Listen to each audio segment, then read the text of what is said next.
Hello bachcho, let's start the question and the question says which of the following is important for muscle contraction and nerve impulse transmission. इनमें से आपको कौन से ions important है for the muscle contraction and nerve impulse transmission? पहला option है हमारे पास कैल्शियम आयंस, दूसरा ऑप्शन है हमारे पास कैल्शियम एंड मैग्नीशियम आयंस, तीसरा ऑप्शन है हमारे पास magnesium ions and last option है हमारे पास iron ions. So let's start with our key concept. The key concept of this question is muscle contraction,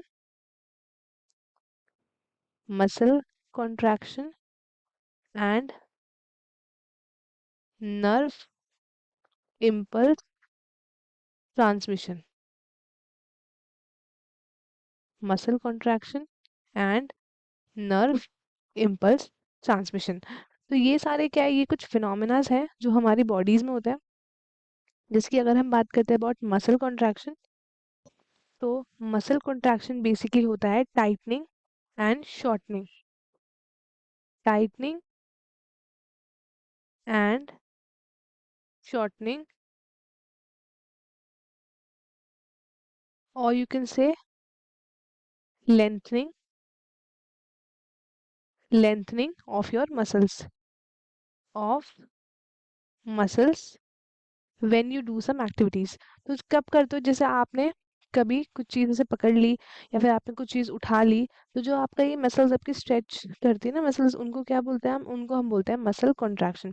फिर वो कॉन्ट्रैक्ट करती है, मतलब जो भी आपका वर्क करना होता है उसके लिए वो कॉन्ट्रैक्शन में आती है एंड देन वापस से वो अपनी नॉर्मल स्टेट में चली जाती है. अब नेक्स्ट है हमारे पास एक और टर्म है यहाँ पे हमारे पास जिसको हम कहते हैं nerve impulse transmission. Nerve impulse transmission क्या होता है? अब नर्व इम्पल्स ट्रांसमिशन में आपकी जो नर्व्स होती है ना, ये आपके कुछ इलेक्ट्रिक सिग्नल्स होते हैं जो पास अलोंग करती है थ्रू द डेंड्राइट्स, ताकि एक जनरेट कर सके एक नर्व इम्पल्स, या फिर आप कह सकते हो कोई भी एक एक्शन पोटेंशियल.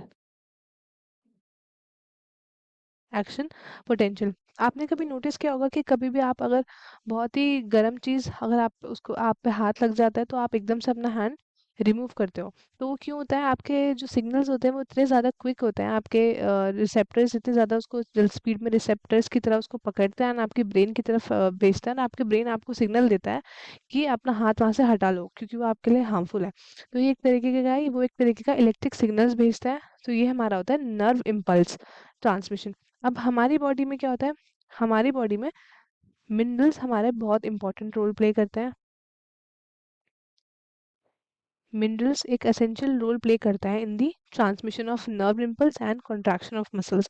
अब एसेंशियल एलिमेंट्स को हमने दो हिस्सों में डिवाइड किया है. एक हमारे पास है मैक्रो मैक्रो एलिमेंट्स और दूसरा हमारे पास क्या हो गया? दूसरा हो रहा है हमारे पास माइक्रो एलिमेंट्स. अब जो हमारे पास मैक्रो एलिमेंट्स है, इसमें आता है हमारे पास कि डिफरेंट डिफरेंट हमारे जो न्यूट्रिएंट्स हमारी बॉडी के लिए आपको ज़्यादा अमाउंट में चाहिए, एंड माइक्रो में आता है आपका जो हमारा कम अमाउंट के लिए चाहिए. अब कुछ हमारे पास न्यूट्रिएंट्स हो गए, जैसे कि एक हमारे पास है कैल्शियम. कैल्शियम ये क्या करता है?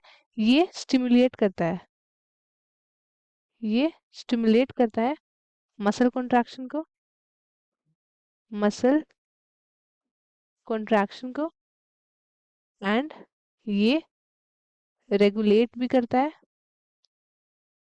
करता है क्या? Transmission transmission of nerve impulse, transmission of nerve impulse. इसको भी करता है एक सेल से दूसरे सेल में, और उसके बाद इसका कंट्रोल करता है, इन दोनों चीज़ों को कंट्रोल करता है. अब अगर हम बात करें, नेक्स्ट है हमारे पास दैट इज मैग्नीशियम. मैग्नीशियम. अब मैग्नीशियम भी आपका इम्पोर्टेंट है, तो ये दोनों चीज़ें रेगुलेट करता है बोथ आपका मस्कुलर कॉन्ट्रैक्शन भी एंड रिलैक्सेशन भी, कॉन्ट्रैक्शन भी एज वेल एज रिलैक्सेशन भी. ये आपके दोनों ही चीज़ें करता है. अब मैग्नीशियम आपकी रिक्वायर्ड होती है for the Uptake of calcium into the sarcoplasmic reticulum, इसके लिए भी इंपॉर्टेंट होता है। और मैग्नीशियम आपका की रोल प्ले करता है in regulating the speed of muscular contraction by modulating actin binding and ADP release in the myosin. जो हमारा आपका मैग्नीशियम है, ये बेसिकली एक की रोल प्ले करता है in regulating the speed. Speed किसकी स्पीड? तो speed of the muscular contraction, और किसके द्वारा? बाय द एक्टिंग बाइंडिंग, जो एक्टिंग बाइंड करता है, एंड जो एडीपी आपका, एडीपी क्या करता है? ये आपका रिलीज होता है किसमें? इन दी मायोसिन। सो अब हम चलते हैं क्वेश्चन की तरफ। तो हमारे पास जो दो इंपॉर्टेंट आयन्स है वो कौन कौन सा है? One we have calcium and another one is magnesium. तो correct answer is option B. C, A C and D जो है हमारा गलत हो गया। Correct option option B, that is calcium and magnesium ions. Students, I hope आपको question अच्छे से समझ में आया होगा। All the best and thank you.